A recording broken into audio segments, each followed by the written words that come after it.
work it away. I tried to put one in the air. I tried to dance it away. I tried to change it with my hair. I wear my credit card below. Thought a new dress would make it better. I tried to work it away,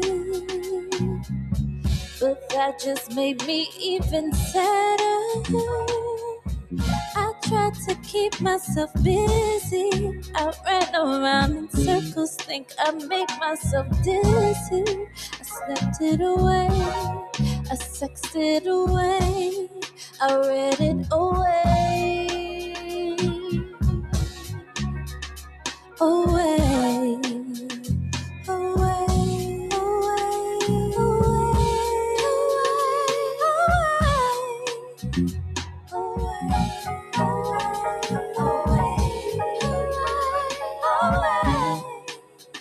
Well, it's like graves in the sky. Sometimes I don't wanna feel those metal eyes.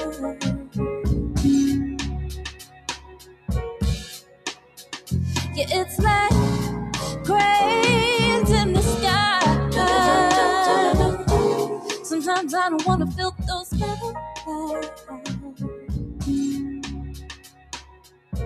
I tried to run it away. Thought then my head be feeling clearer. I traveled 70 states.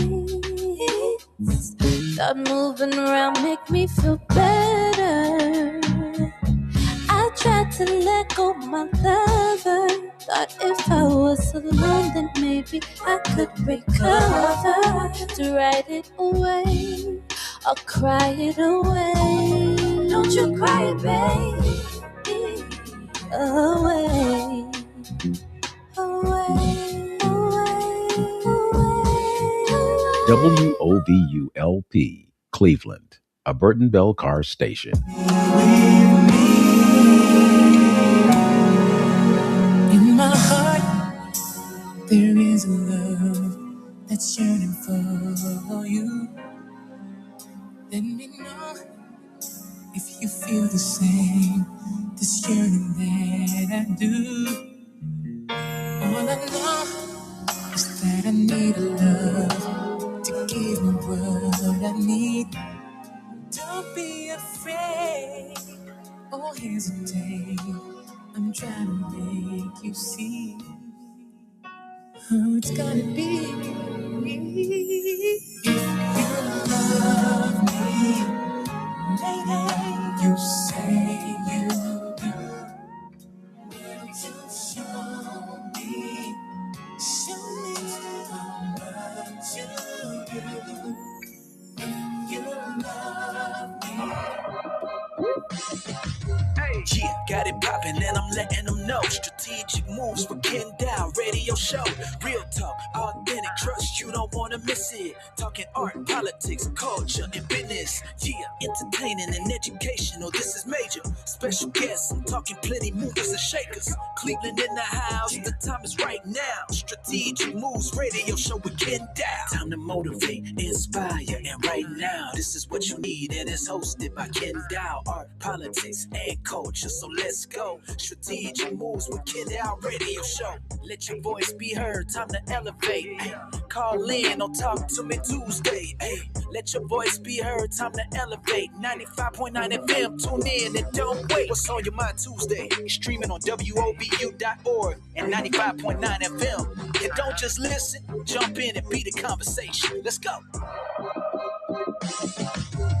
Hey, what's up, everybody? You tuned in to another episode of Strategic Moves Radio Show with Kenn Dowell and Dr. Heather Burton. I want to say happy 2026 this year. We are celebrating a whole 1 year being on the air with WOVU 95.9 FM and doing our radio show here, and 1 year of working with Dr. Heather Burton as our co-host on the show.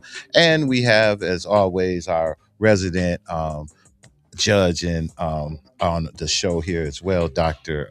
You know, it's always in the beginning we be discombobulated getting here. Things ain't changed, people. We still right where we left off. And Dr. Heather E. Burton and Judge Michael Nelson in the house as well. So we all here today. We have DJ Unicorn back on the engineering block. She's here. DJ Lateef Hughes is in the house making sure this video is up. I think we're up on all our social media networks where you can check us out on WOVU 95.9 FM. You can listen to us and hear us. Doctor needs some help with her headphones. You can also reach us and listen to us on all our social media platforms. That's that's Facebook, Instagram, TikTok, and Twitch. We on Twitch now as well. So we on all of the social media platforms where you can tune in and listen to us and hear us well. Some of the things we're going to talk about today, we're going to get into a conversation that we're doing because we're changing some stuff up here in 2026. We're having a new way of looking at things. You know, I'm trying to be a little bit unapologetic more this year, and I'm going to be on my whole kick about how I'm going to change and do things this year. So I am ready to go. Doctor, are you there?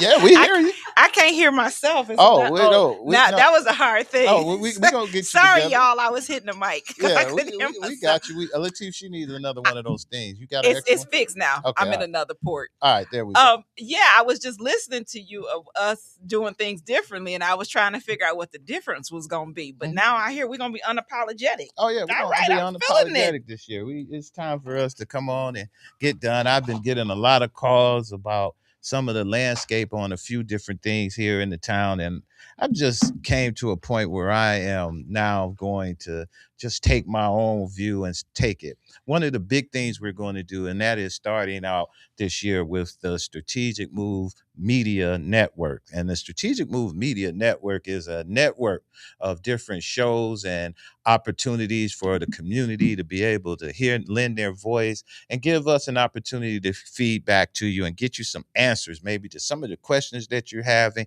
or try to be able to voice our opinion on stuff that's going on locally, nationally. Part of our network that we're going to have is we have Dr. Heather Burton. She has a new show that's going to be airing on that show on our network. It's called Sanctified and Stilettos, and I'm going to let her tell you a little bit about what's going to be happening with that.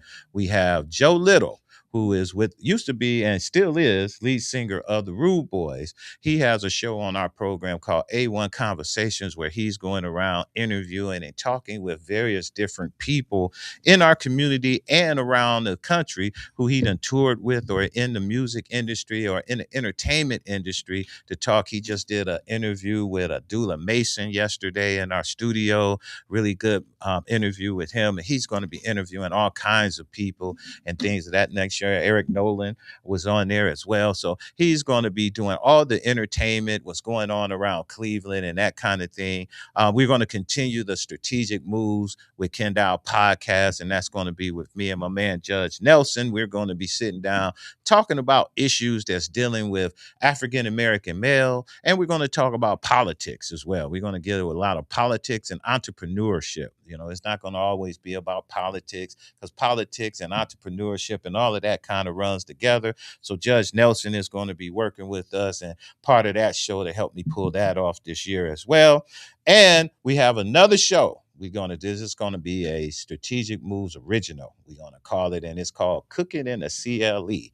And that's a show where we're going to be doing shows, if you're familiar with cocoa butter and shows like that, where you find out different food that people cook, contests where we're going to ask people in Cleveland and around Cleveland, if you think you make the best macaroni and cheese, you can come and be a part of that and be a part of our network. And we're going to do contests like that on that show as well. So Strategic Moves Media Network is our network. We kicked it off this year in 2026. Our first show is going to be rolling out with none other than Dr. Heather Burton. She's going to lead the role. She has clips going out now. You're going to see a lot of clips we're going to be rolling out on her, getting everybody pumped up about her show. So, Doctor. Yes. Happy Merry Christmas, Happy New Year's, brand new year coming to us and all of that stuff.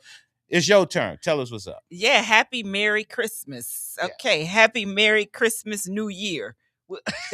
There you go. Happy New Year, everybody, especially to our listening audience. Welcome back to Strategic Moves with Kenn Dowell and Dr. Heather Burton. We are so glad that you have joined us. Excited about 2026. A lot is happening in 2026. We moving forward. We moving into to new seasons. And with the network, excited about the network. We've got the whole Strategic Moves Network. And I'm missing a word though. Strategic Moves Moves Media Network. There you go. And just the things that's happening. For example, one of the great things that's happening with that network is Sanctified in Stilettos, which I am depending on you all to make the #1 podcast. And so you need to like it. You need to follow it. You need to watch it. Follow me on Instagram at Dr. HEB. That's DRHEB. Follow me on Facebook at Heather E. Burton. But like us on YouTube. Make sure that you're watching. We are going to have some great conversations. One of the clips going around now, Ken, that you and the production team decided to put out was about sex. Oh. So people been real curious about what this sex conversation is going to be.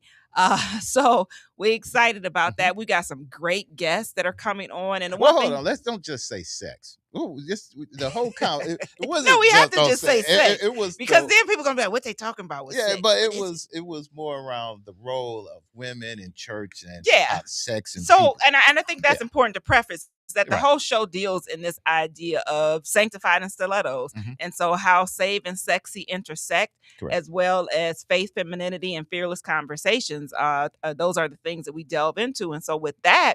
One of the things that I mentioned in our introductory show is this idea around sex. And what happens very often, specifically from the church perspective, is that sex is taught from this lens. And sometimes it's taught from this lens, it becomes a fearful lens. And what happens to women is one or two things. Women become so afraid of sex that when they do find a partner, when they do get married, they have had this fearful mind of sex that they can't even engage in a level of intimacy or being straight, just sex. I ain't gonna be like real, like R-rated on the radio, but they can't engage in sex. And so you have that perspective. And then you also have the perspective is that how the church just beats into you. Sex is wrong. Right. You don't do it. Right. And we've turned it into this negative thing and tainted God's beautiful creation, specifically for procreation. Especially why they be perverts in the closet. They'll preach that and pound that across everybody else. And they be the biggest pervs. Yeah. And but what it also does specifically for women is when you telling them no, it's like telling a kid, no, don't touch that, don't touch that, don't touch that. The curiosity says, I'm going to touch it. Right. I want to know. Right. And so you get women from the perspective, even men, is that the no leads to yes, and more yeses than no as they go throughout life. I remember I told a young lady, she had been sexually promiscuous in a short amount of time. And I said, you're 20 right now. If we multiply the fact that within 3 months,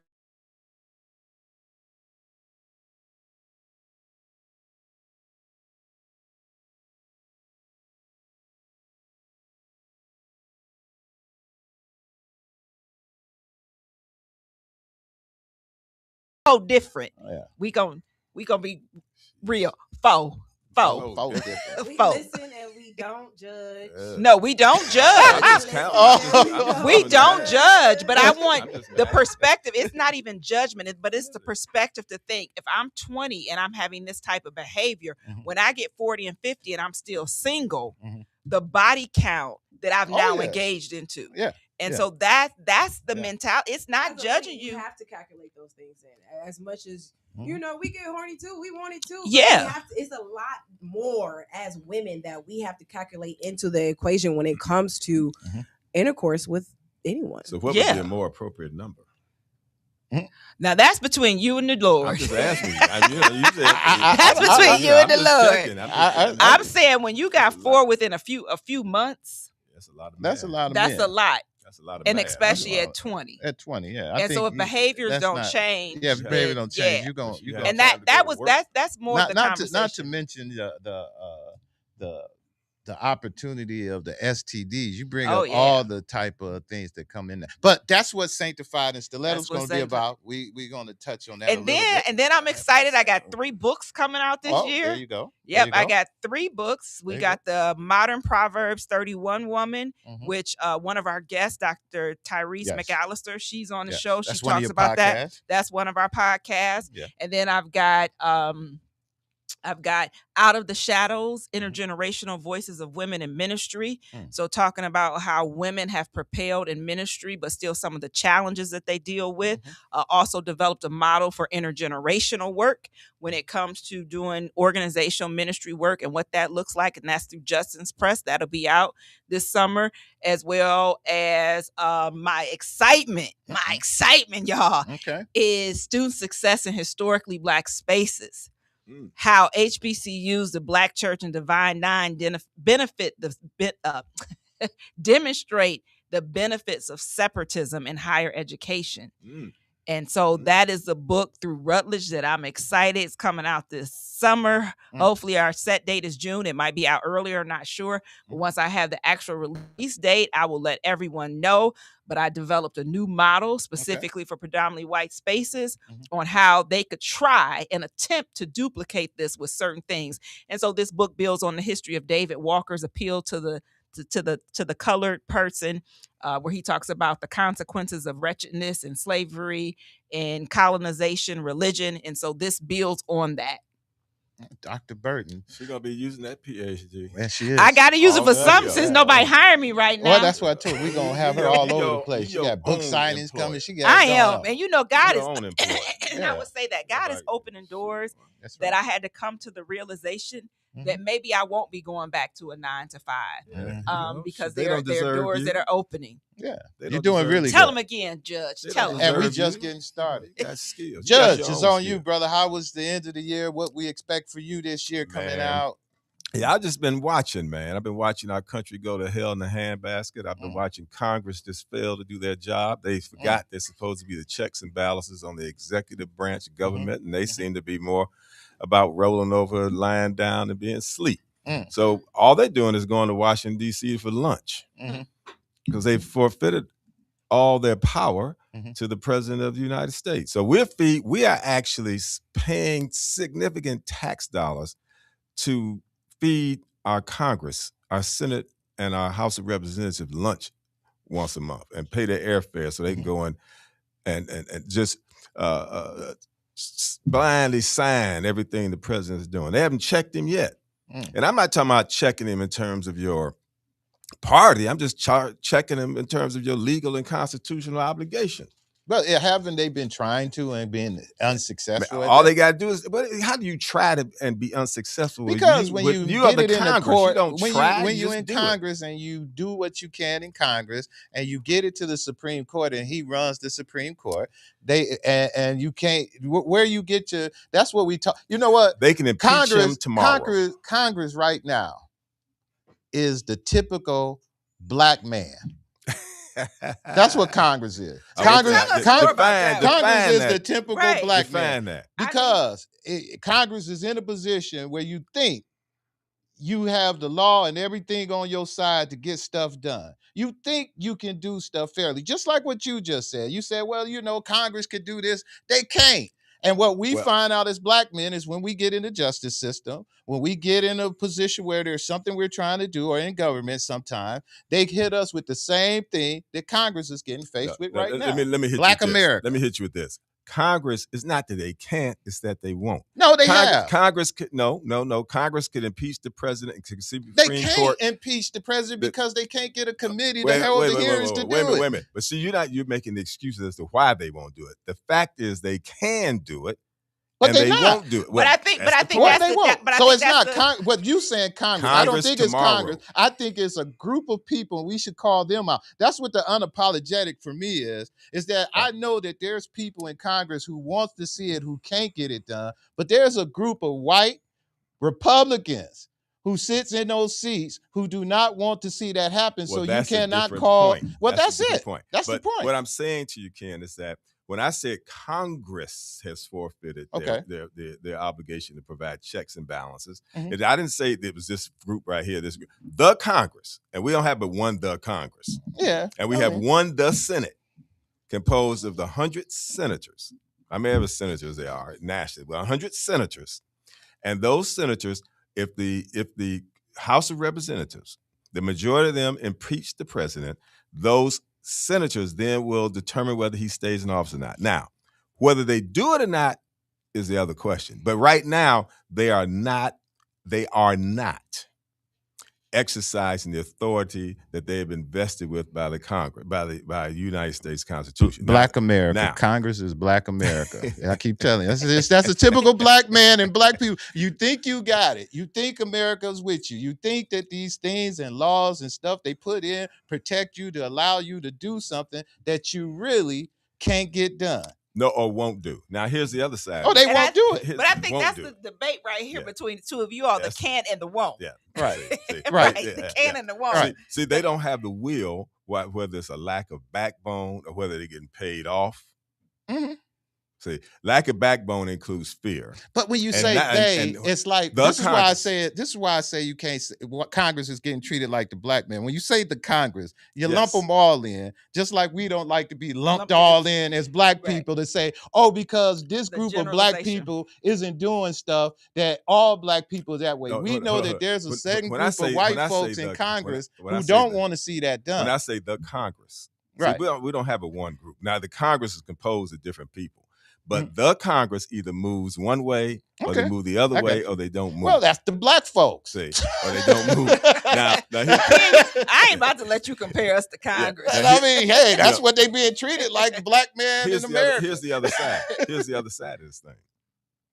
There are certain issues that impact all of us, regardless of race, income, or party. If you cannot afford health care, you're going to be a dead Republican, a dead Democrat, a dead white person, or a dead black person. We don't coalesce around the issues that impact us all. And that's the campaign issue. There's no other campaign issue. The economy will not save you.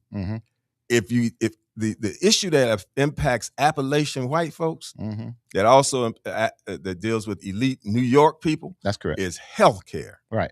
And this president has decided your health is not worth caring about. Yeah. So when I say that there are things that the Congress can do in their own best interest and represent the people, the guy got killed up there at United Healthcare. People are cheering his killer because people cannot afford the health care that was being provided. Yeah. That's correct. And that's going to be Law and Order did a great episode on that. And when this thing hits, when Obama's protection that's happening in the next few months. When that hits, man, you're gonna see some real violence. It's happening now. My father-in-law lived with us. He's 86. He used to get a card to help with his prescriptions, and I think it was another one that helped get little minor stuff they needed. It probably was about $1,000 a year, if that. You know, they even cut that anymore. They just all kinds of stuff. Yeah, it's gonna get a lot worse. If I was campaigning, that would be my issue. Number one. That'd be number one issue because it wouldn't be race, it wouldn't be identity politics, it would be health care. Unicorn. And that touches everybody. Yep. Unicorn. On you, we're going to take a break after Unicorn and we're going to get into our program. But Unicorn, tell us real quick, how was the end of the year? How you expecting you rolling out into this year and what's to be expected on your side? Unicorn got some fancy nails today, too. Yeah. Right. See that? I usually do to myself, but this was my gift to myself for the holiday. Right. You know, Judge Nelson gonna come with his nails too. Like fire. He keep his, well kept. Go ahead. I can't compete with her though. But this year is going to be amazing. I'm super excited. I want to do a lot when it comes to gun violence prevention and just the community. We're going to continue our emergency community meetings. Our next one is the 13th of this month. That's next Tuesday, going down at City East Church on 152nd Street. And I'm super excited. That will be at 5:30 as well. But I'm super excited. I just want to keep flourishing with my community and just keep bringing people together in different ways in different arenas, whether it be my personal LLC, which is Unicorn Universe, and or the nonprofit, or with WOVU and all of our partners as well. There was a recent community leaders, lawmakers, and artists gathered in Cleveland on Friday as well to discuss gun violence. It was just a simple press conference, pretty much letting the community know, like, we are fed up. We, the community, are fed up with each other. And so that group met at Platform 13, which is on Cedar and 75th, I want to say about. But Brewer called the meeting, and he also said recent shootings and acts of retaliation push organizers to bring everyone's pretty much together. That's the young people, the families, community leaders, business owners, whoever is pretty much involved and around the community. So, and also some artists. So I made a post as well. When I say artists, I mean like rappers as well. So I made a post and I asked how many rappers in the city are actually willing to stop rapping about killing each other. And so I have plans to. Did you get any response? Oh, no. That's what I was like. And? So, no, I did not. And so I'm just finding it interesting. I will say we had some really great commentary by some local artists, such as Jazzy Envy Jazzo, who is one of my favorites for sure. It's power behind those lyrics and the power. What's up, Cleveland? Things into existence. And I totally agree with Miss Envy Jazzo. I'm a firm believer in the tongue having power. And you have to be careful about what you say and what you put out there and what you manifest, because words, again, they have power. You are manifesting every time you open your mouth, whether you realize it or not. So that's all I have. I'm excited for 26. I'm excited to see what the follow-up from this conference will be, because yes, it's good to come together and say, hey, we're tired of this, but then what? What? When I saw it, I hate to be that person, but that's what I saw. Yeah, then what? And Judd's been around a lot longer than I have too. It's just that when you go to so many of these over the years and you see it needs to be done. Yes. Because the community needs to show that it's tired, it's fed up, and it wants to fight back.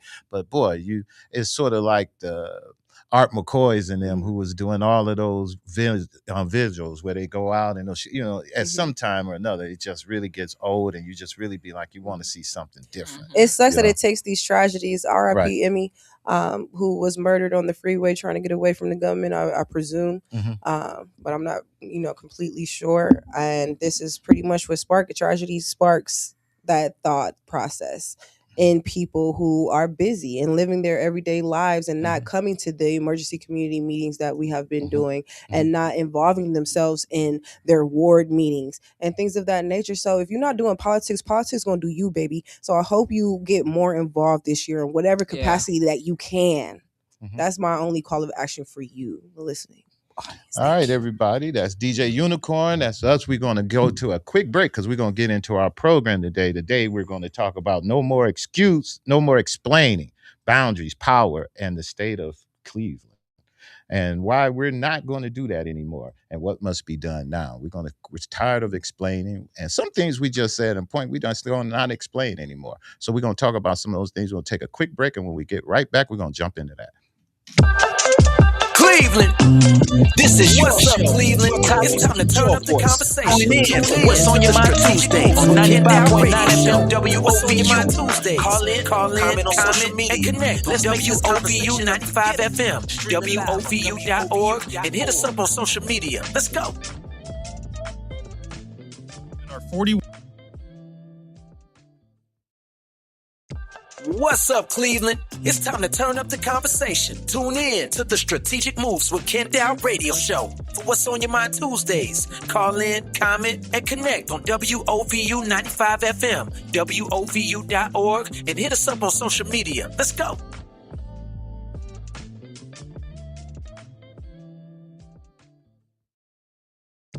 What's up, Cleveland? It's time to turn up the conversation. Tune in to the Strategic Moves with Kenn Dowell radio show for What's on Your Mind Tuesdays. Call in, comment, and connect on WOVU 95 FM, WOVU.org, and hit us up on social media. Let's go.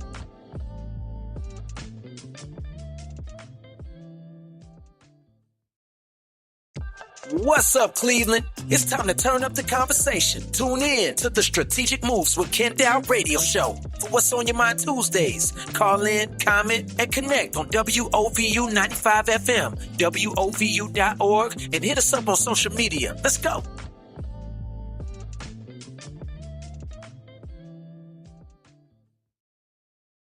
What's up, Cleveland? It's time to turn up the conversation. Tune in to the Strategic Moves with Kenn Dowell radio show. For What's on Your Mind Tuesdays, call in, comment, and connect on WOVU 95 FM, WOVU.org, and hit us up on social media. Let's go.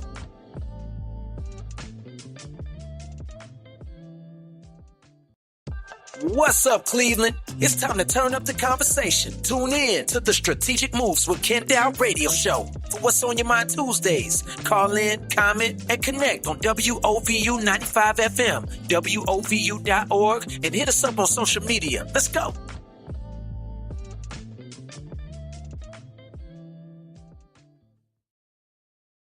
What's up, Cleveland? It's time to turn up the conversation. Tune in to the Strategic Moves with Kenn Dowell radio show. With Kenn Dowell radio show on 95.9 FM WOVU or stream live at WOVU.org.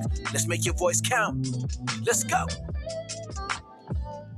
Hey, welcome back, everybody. This is Kenn Dowell, Cleveland born, Glenville raised, and never afraid to say what needs to be said. And this is Strategic Moves radio show with Kenn Dowell, Dr. Heather Burton, and our resident judge, Judge Michael Nelson. And today we're not explaining ourselves anymore to people who are not moving this community forward, because everything doesn't deserve an explanation anymore. Not why we said no, not why we choose ourselves, not why we change, not why we're unavailable, and not why we're protecting the people who protect us. If you get it, you got it. If you don't, then this conversation is for you. So today we're going to break it down. Dr. Burton, myself, Judge Nelson, we're going to talk about boundaries, leadership, crime, education, voter rights, and what Cleveland's need to do right now. Right now, not tomorrow, but right now. Not in theory, but right now. And here goes some of the questions we're going to ask. Why are people feel entitled to an explanation when they never respect your boundaries? What is choosing yourself still treated like selfish in our community? When someone say they change, why do they frame it as it's a problem? And at what point does availability becomes a liability? And why does protecting your peers, your family, and others is an excuse instead of leadership? So, Dr. Burton, those are some of the questions we're going to pose to you guys this morning to get this conversation going. We're unapologetic this year. So turn it over to you. That's probably why I don't have no job, because people pulling my clips up and they're like, oh, she can't work for us. I ain't making it no better, because this year we turned it up. They like, oh, no. So what's the question? You want me to answer all the questions? We got a lot of them. You can pick any of them. Yeah, well, what's one is this standing out. Why does protecting your peers get mistaken for exclusion instead of leadership? Yeah. I think very often what tends to happen is that, and this is what that just across the board, even when we talk about the community as a whole, specifically the Black community, is that when we stand up for the Black community or when you stand up for somebody else, people think it's automatically exclusion. They automatically go to this mindset of a win-lose versus we both got something in the game. We both getting something out of this. And I think that's what happens, is that's why people feel that if I'm protecting, we in this space, I'm protecting Uni from all the genderism that happens in this room. I'm protecting Uni. And somebody's like, well, you always taking up for the women. Why you always taking up for the women? You exclude the men. We've heard that in this space. We've heard that. It becomes this whole exclusionary view when it's not an exclusionary view. It's just right now the protection is this lens. It's not that men are losing. It's not that women are winning. It's let's protect or let's have the conversation for this space right now. Makes me always think about the what about me? You know, when you come to the table and you say something about Black people, the first thing another community is going to say is, well, what about me? Correct. Well, what about this? Correct. That's that whole idea. And I want to go to good. You go. The protecting your peace and the boundaries. You know, I was that person, or I am that person that feels that people need an explanation for my no. is that it's very hard for me to say no without an explanation. And it doesn't matter how often people say no as a complete sentence. I feel that if I'm telling you no, I need to let you know why I'm telling you no. And so my therapist gave me a great line, and I tell it everywhere I go, but I don't want nobody using it on me. But she says, since you feel that you've got to give an explanation, then you need to just start saying, no, I don't have the capacity. That's enough of an explanation. That's pretty much what I say. But that's what, because normally she said what you normally do is you give a no, and then by the end you done talk yourself into a yes, because you giving so much of an explanation. And I think that's what happens to people, is that people have this, how do I say this? Many people feel that they are entitled to your yes. Right. They feel that they are entitled to your yes, regardless to whether you have set boundaries or not. Folks hate no. It doesn't matter who we are. We don't want to hear no, because no is rejection. That's correct. No is disappointment. And so in that no, I don't know how to handle it, and I'm expecting you to say yes. So I think that's the other thing, and especially when we talking about individuals, but also when we think about it from a community lens. You know, there are often times when a Black person will speak up for Black people, and Black people and white people that will respond to your outspokenness by telling you that you are a troublemaker, or to stay in your place. Oh, look, things are going on good. We don't need you riling things up. And who you are is actually the person that they wish they saw when they looked in the mirror. And when they look in the mirror and don't see backbone within themselves, then those people who have backbone are usually criticized or ostracized by the people with less backbone. It happens. Rap Brown, Stokely, Dr. King. Whenever they said, let's advocate to improve the quality of our life, people who were comfortable in an inferior position or were comfortable protecting the position they had been allowed to gain, will respond to you in such a way as to almost attack your willingness, your willingness to stand up for them. In the 60s, we always glorify the 60s, and they deserve some glorification, but most people in the 60s were cool with things how they were. It was a minority of people who decided to break the mold. Correct. And say, look, we ain't going for this. As much as we glorified the people who did ride on the freedom rides, there was a whole lot of people said, hey, wish y'all well. Cool. But I ain't going nowhere. You said something interesting though, Judge, staying in your place. Stay in your place. I think that's a debate. That's a conversation right there. Like, what is my place? Where are you expecting me to stay? Because I'm speaking on behalf of the Black community. Where are you expecting me to stay, to tell me to stay in my place? I mean, I think about that also from a lens of women, of staying in my place. When you say that to me, then you making me think you want me to be in a house barefoot and pregnant, because that's the American normalization of what women should be based on white women's standards. And it applies to brothers. When I stood up and said that we were going to shut the judge down, shut the court down, as they was killing all the people over the county jail, there were people who came with me who gave you the right to be the spokesperson. Of course, I got a response for people who say that, as it's inappropriate to say it on the air. But you can imagine what I say. It started with go. Do you want me to be the bleeps? It started to go. Why you say it? It started to go. It began with go yourself. But the fact is that oftentimes we need people to be changed. And change makers, when you decide to be a change maker, you got to prepare for the arrows that's going to come your way. That's part of the game. That's part of the game. This radio show you got right now. Right. You're going to be exposing some stuff. Right. And it's going to people who you thought were your friends are going to be shooting arrows at you. Who told Kenn Dowell he had the right to front us? But see, that's why I came to this conclusion of where I'm at in 2026. Don't be apologetic. Because after 25 years or so of dealing with the same BS, arrows being shot at me, all the stuff that people done came at me and tried to do, I done watched many of people around me go to prison. I done watched many of people around me make big mistakes, just like I have. and try to get through them. But at this point, I'm still standing. I'm still here, and I'm still doing what I want to do. So I believe that they all talk. And what I learned, because those same people who came up to you and me, who say, hey, who told you and who gave you the right, and why are you messing with this person and why are you dealing, are the same people who never do anything. And they don't move nothing. And won't That's say the other anything. part. We give a lot of power to people who don't really change nothing on the board at all. They have no moves. They don't change nothing on the mirror. They have no pieces on the board. They can't do anything. And we give them so much power, and we give them so much, all of the stuff that they need to empower them. And that's part of the problem. I see. So this year, I'm just not doing it. So let me go by this, because I'm gonna tell y'all some places I'm not going. Because there's some places I'm not going. Back and forth. All right. I'll say that. Well, you know what? I'm not going the extra mile. What's back and forth? I ain't going back and forth with nobody. Back and forth with people. I ain't going back and forth that's on with my you. list. That's on my list. I was like, is that a new restaurant that I don't know about? No, it's back and forth. Conversation, actually progress is just noise. And that's one of the things when we talk about going back and forth. I'm not going the extra mile because people expect that from you all the time. But how do we do that? So let's say this too, Ken. Mm-hmm. How do we distinguish the extra mile from?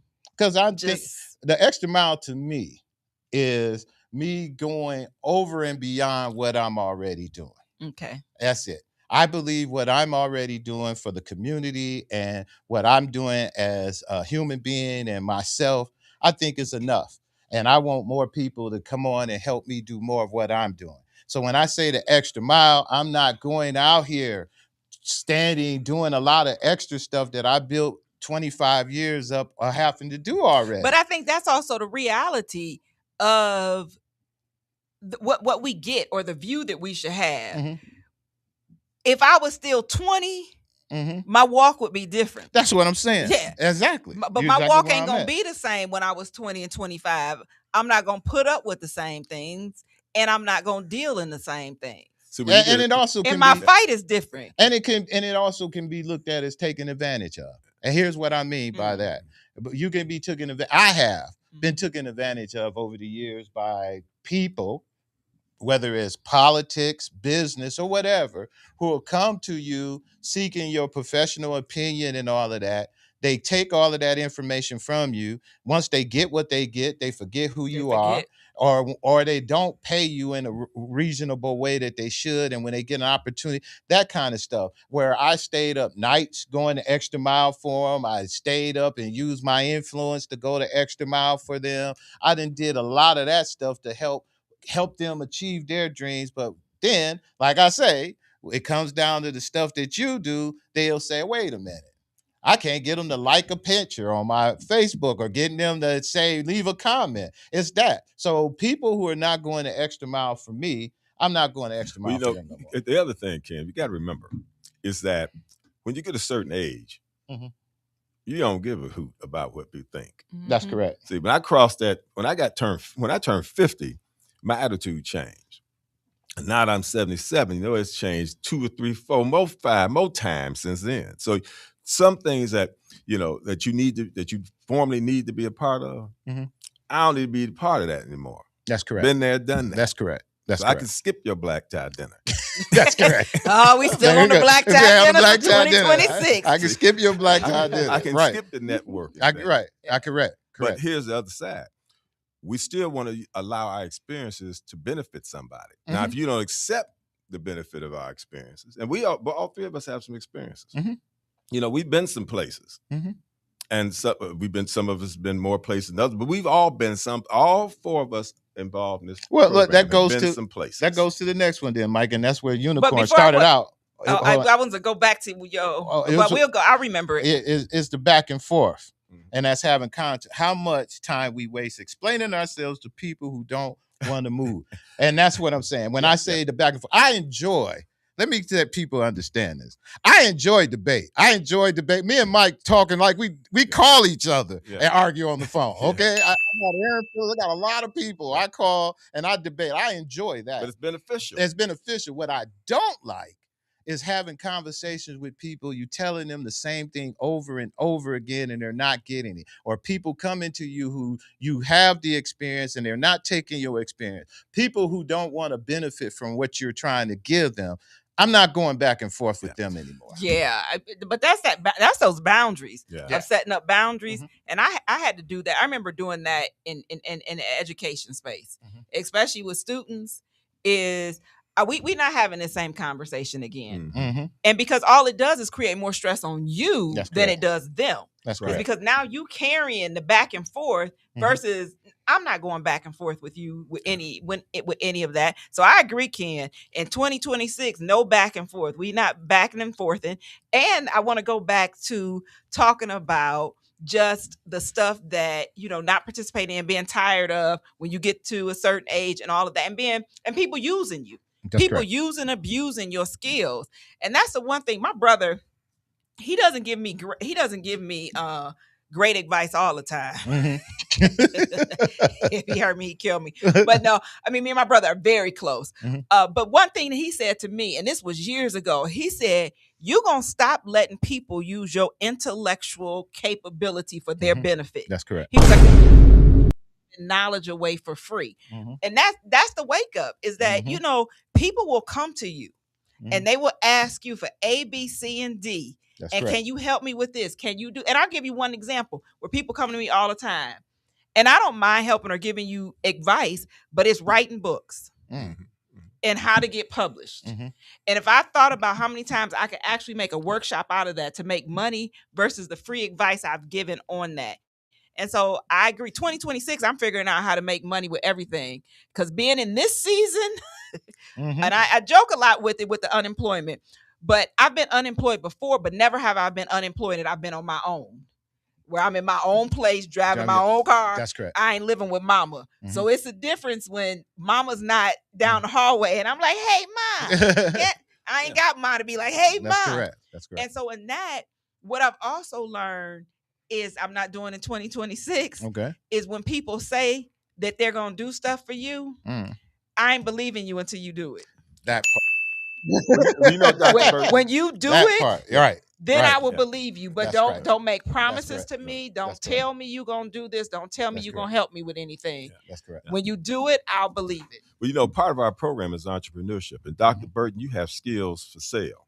Yeah. So as we listen to you talk about you got 3 books coming up. So you know what to do to get a book published. You know how to write it. So maybe you shouldn't give that away anymore. And there's a lot of free Saturdays and Wednesday evenings that the Dr. Burton book preparation and publishing seminar should take place.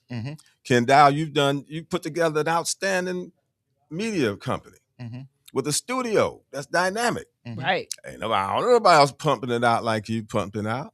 See, and see, with lawyers, we learned, Stanley Tolliver said he used to have something in his office. Your word and your advice is your stock in trade. And we had to learn that. See, we had to learn that your advice and words are stock in trade. So don't give it away. That's correct. That's correct. You charge for it because that's your skill set. That's what you learn. That's how that's the value you bring to the set. So we have to recognize that we have skills that deserve to be compensated. We deserve to be compensated for. That's correct. That's correct. So I think I want to switch up a little bit on the conversation a little bit. We're going to talk. I was going to get in some of this crime and just because we got you here and you sitting on the commission over here, are we being honest about Cleveland crime? Or are we just reciting statistics? And do people feel safer or are more accustomed to the danger right now? And here's why I say that, man. I was trying to wait. Oh, my man, we got to get Ed Gallick back on the show. Ed Gallick and Peggy out chasing New Year's Eve shooters now, right? and so they people sitting in their Ring doorbells and stuff, because on the New Year's Eve, people went outside shooting. I mean, they were lighting it up. Matter of fact, Judge, one call came in from 105 in Parkgate in Somerset. So that's exactly where I used to live. And the lady was like, all right, I know it's New Year's Eve and all, but come on. I mean, they were out there ringing. But my point is, to that point, one of the things that the city talked about and is bragging, and the fact that, statistic of crime and stuff went down in that regards. But do the people safer or these statistics, Judge, what's your true thought on what's going on with that? Are the funeral homes losing any business? Just I'm asking the wrong person. I need to have the House of Wheels in here. The funeral homes are not losing any business. And every day we read the newspaper. Right. Now, somebody in this county, in this Cuyahoga County community, there's 59 communities. Somebody's dying from a gunshot. That's correct. Now, whether it's this, city of Cleveland crime has had to go down because the population has declined, but the percentages per 100,000 are just as serious as they've ever been. Mm-hmm. So that's the thing. We get into these statistical anomalies where we sort of stretch out and use this stats. We live in a dangerous, dangerous city. Mm. And and we also live in a dangerous county because the homicide has no boundaries anymore. It's in Maple Heights, Cleveland Heights, Richmond Heights, everywhere. That's correct. Mayfield Heights. So it's everywhere. Mayfield Heights. And Ted Ginn told me this the other day. He said, Mike, and that's why if Ted Ginn ain't in your community meeting, you need to open the doors up and say, Ted, you need to be here. He says that we now have people shooting friends and family. Yeah. In those moments where they lose control. They're shooting friends and family. Yeah. People they know. Yeah. Because of some grievance they had. And there are 560 million guns circulating. Well, I just read it's between 350 million and 500 million guns circulating. Just handguns circulating. 25 million AR-15s legally owned in this United States. We have young people. See, if we're going to really want to take a look at gun violence, now I'm just not going to stop gun violence. We need to go out to Atlanta Gun Attack and put up a protest line around it and start monitoring who's coming in to buying guns.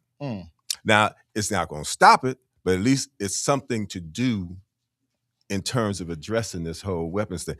The guns are legit. There are a lot of guns being sold that are being used by criminals in this town. So we need to get around where they're selling these guns and people are using guns that they're legally buying. Most of the mass shooters use legally purchased weapons. That's correct. But the mass shooters are the white folks. They go do it. These guns that we're seeing in our community are being stolen. Right? These are stolen guns and people who are leaving their guns who are not being careful with their guns. And some of them are the result of theft.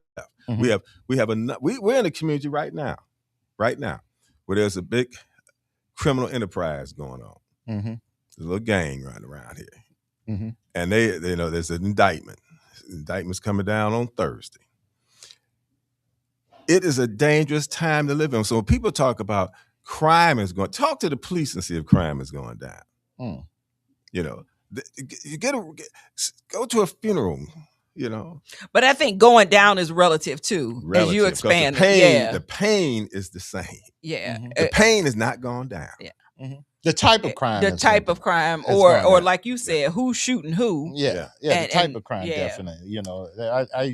I know that drug sales and others, because of legalization of marijuana and things of that nature, used to be a lot of drug bust and things of that nature that done made crime go down. There used to be a lot of crime that was associated with drugs that done came down. But as the judge said, what went up is now your cousin might come over and don't like the potato salad and might shoot you. Violent Not over the potato salad. Over the potato salad. It's getting crazy the out other here. thing, you all talk about no excuses. Right.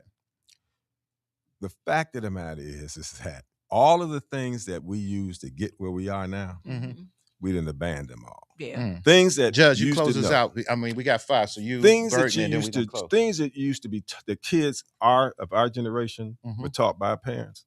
We learned certain things. We just learned. Now, I don't care if you're religious or not. You learned the 23rd Psalms. You learned the Lord's Prayer. You learned the Beatitudes. There's certain things that we learned. I didn't guarantee we were going to act right, but at least we learned some stuff that helped develop our moral compass. And now all those things have been abandoned.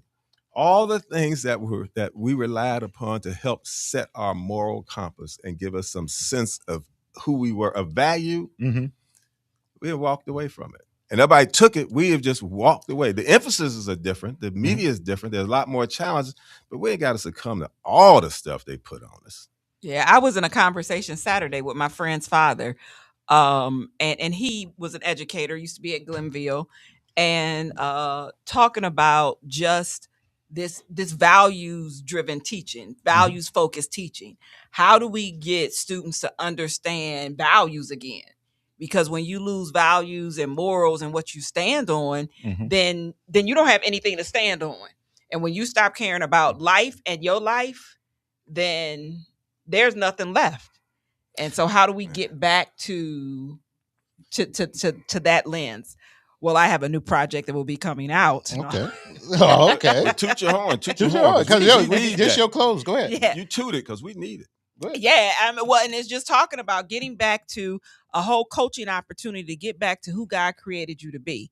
And so releasing that in February. So people who are interested in getting back to who God created you to be outside of what we've been normalized to believe, normalized in terms of white supremacy, normalized in terms of racism, oppression.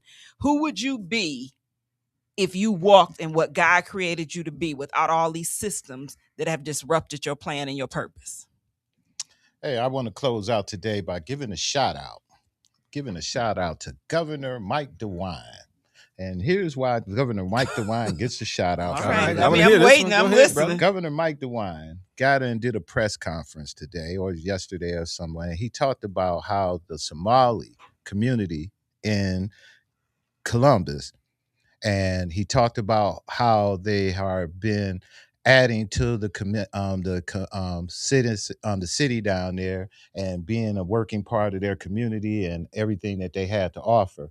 But he also mentioned about the daycares, and this is what I want to be talk about, is that we have these daycare centers that's open everywhere. And now with podcasting and everybody now a journalist and that kind of thing, and I'm in that space, I got no problem. What I have a problem with is people going into institutions where they know they can't go into, bringing cameras and debate, trying to get in these places, asking questions to people that they know are afraid. They know with what's going on with ICE and all this other stuff that's going on in the community, they're not trying to have the police or nobody up there. And they can be 100% legit, but they don't want the smoke, just like we don't want the smoke in the Black community when we don't call the police. But you have some white folks and other people, I'm going to call it who they are, these white people with these podcasts and their GoPros going in, knocking on doors of daycare centers, demanding to get in, get information. And we all know that every daycare you go to is supposed to be locked. You don't want nobody walking in your daycare. And you don't want people in there taking pictures of kids. No, not at all. They go there when the places are closed and they're saying the places are closed. They go there asking for information. The people on the inside ain't stupid. They know they're not going to give you no information. So they don't give them the information. They don't. The reality of what they should do is call the police, but they know if I call the police, that's going to be a whole nother issue. So they have to go off of this narrative that is something bad with them. Now, here's the reality of it. They want to do this just like they did in Minnesota, and they started making it harder for those people in Minnesota to get daycare help and all the other stuff.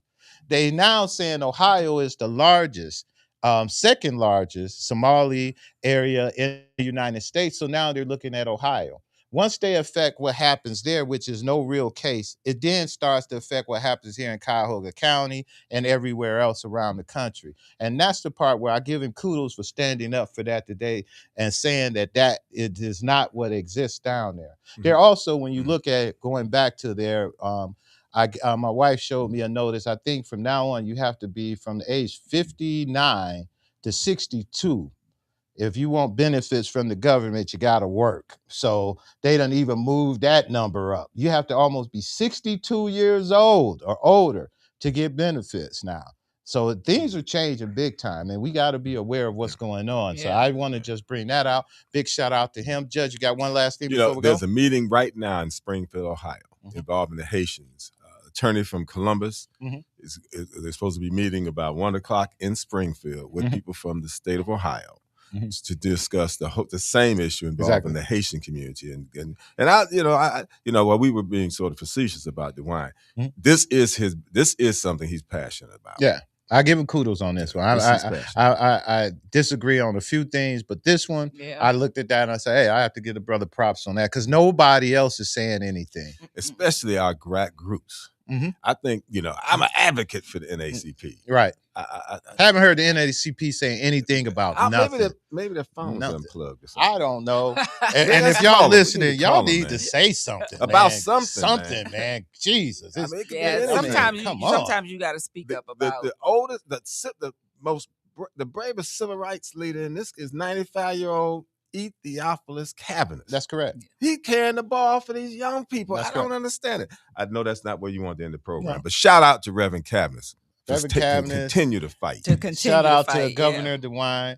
Everybody, 2026, this is what we're going to be on. We're going to bring it to you the best way we can, and we're going to be balanced. We're not going to just be here messing around. You know what word I wanted to use, but we're going to be here doing some real good talk to everybody. Straight, no chaser. And everything we can't say on the radio catches on our podcast. Yes. Next week.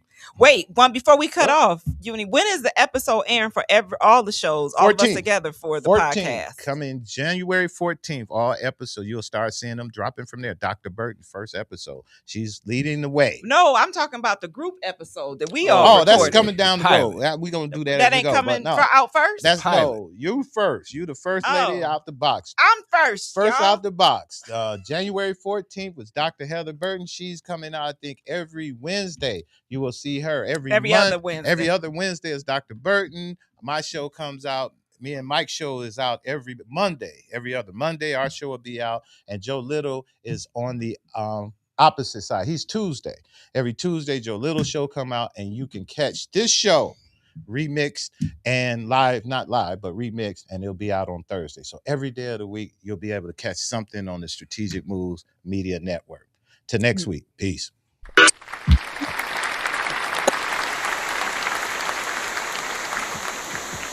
Radio show for What's on Your Mind Tuesday. What's up, Cleveland? It's on 95.9 FM WOVU. The Strategic Moves with Kenn Dowell Radio.